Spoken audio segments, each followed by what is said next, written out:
Happy Friday. Hope you guys have had a great week.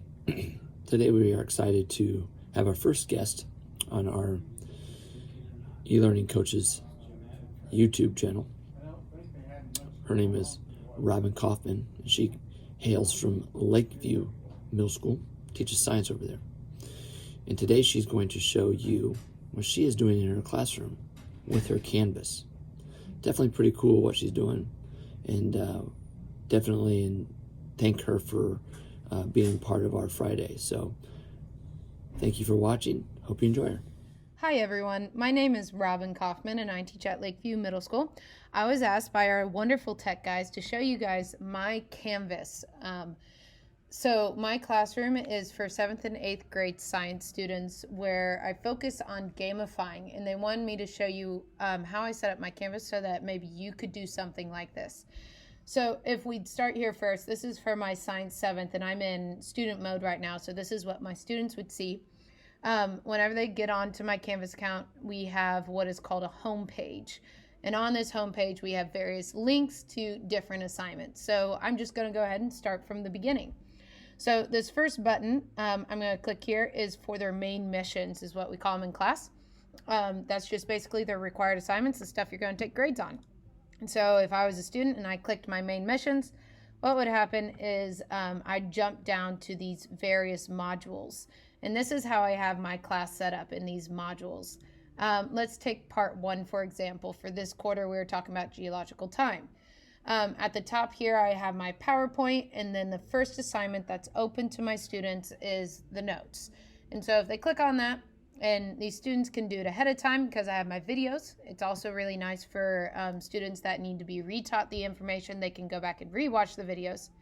But once they have their notes, they're going to submit it as an assignment up here in this little orange button here.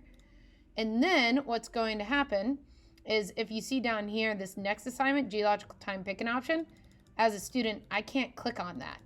The reason for that is because I haven't submitted my notes yet. So if I go in here and I submit my notes, I'm just going to submit a random file I have. If I submit my notes, let's say those are my notes, what's going to happen is, if I go back to my module as a student again, if this will load. When I go back to my module, so back to home page, do it the long way, main mission here, you'll see that my next assignment, the geological time pick an option, has now opened to me. And if you see, there's a little green check mark, which means to me as a student, I have completed this assignment. The red circle means I haven't completed it and it's late. So this is how my kids go through their quarter, and I have it set up for the whole quarter. So this is part 1, part 2, and then part 3. So the only way they can get down to these parts is by completing the assignments above. And so we have various due dates, like you can see here, January 15th was when this assignment was due. They have to turn it in by that time, otherwise they can't continue in class. And so it works just like a game whenever you think of these as like levels. So this is level 1, level 2, level 3, and these levels you can't unlock level 3 until you finish level 1. So that's kind of the premise, and the main thing is here too. So if you want to learn how to set up these modules in Canvas, I'd be more than happy to tell you, but I'm going to go back to my main page so that you can see the other cool stuff we do. So if I go back to my home page here, there are a couple extra buttons. So again, main missions are those main requirements and dates.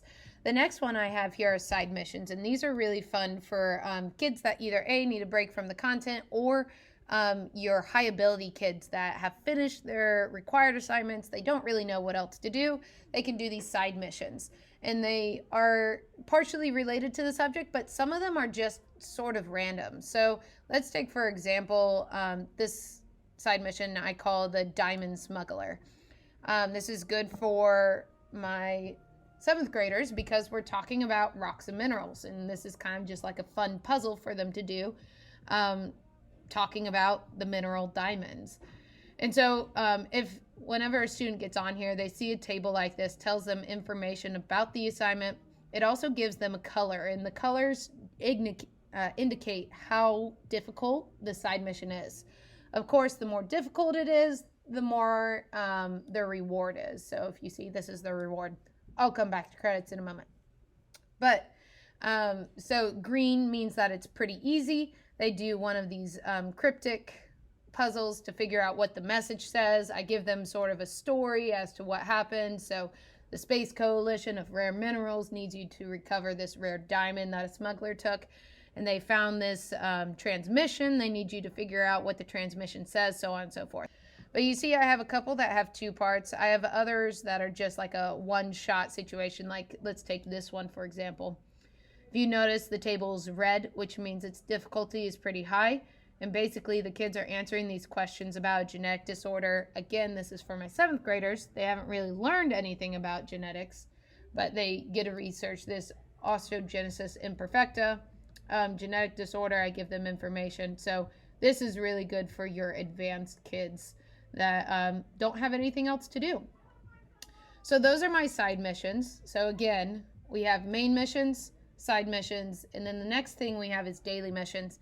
And I've kind of played around with this. Right now, all I have in daily missions are these things called POTWs. So if I click on this, POTWs are basically Player of the Week nominations. And so students are able to nominate each other for being basically great people.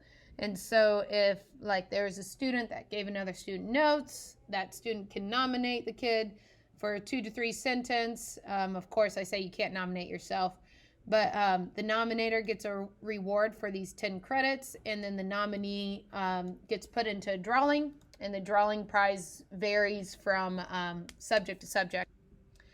The other things that I've kind of played around with daily missions is if you do a bell book, I'd put it here in the daily missions section. Or if you do like polls or something for your class, you put it in the daily mission section. Right now, I'm trying to create a better class culture using these POTWs. All right. So one more thing that I will show you. The other buttons are just mainly, pretty self-explanatory. We have the player's manual, which has my syllabus policies. The stats are their grades plus where they can find their adventure credits. Space In is going to be their announcements, but the one I wanted to highlight, one last thing for this video, is the Chop Shop. And so if you remember, I was talking about these credits earlier on, and then these credits or adventure credits work kind of like money in my classroom. And so what they get to do is they can spend that money here at the Chop Shop. And the different items vary from person to person, but they get to buy these items whenever they want. So I have 2 types of items they can get. The first type is adventure gear, which is basically a one-shot item. So for example, they could buy a survey scanner for 50 credits, and that allows them to scan the quiz before anyone else. So they can look at the quiz, see what questions are on there, and then they kind of get a leg up knowing exactly what the questions are for that quiz. And that's 50 credits. Once they use it, they lose it. And then I also have other kinds of gear. It's called biotic gear or enhancements. And here, these are able to be used over multiple times. So they're kind of like if you think of your character being a real person in this sort of space environment, you get these biotic enhancements. And so they get to use them multiple times. So for example, one of my kids' favorites is the Roo Pouch, where for 250 credits, they get to attach the Roo Pouch to their abdomen and be able to carry it undetected, which means they're allowed to carry a 3x5 index card into all tests during the year with any information regarding that test. So, if they do these extra things like the POTWs or they do those side missions, they get more money, and then that money can be used for these sort of enhanced items. It doesn't cost me any, of course, physical money, and the kids are in charge of keeping track of their own items. So I find like the kids really enjoy this page too. So that was a really quick crash course on how I gamify my classroom. But if you have any more questions, please feel free to ask me. And that's it. Thanks, guys.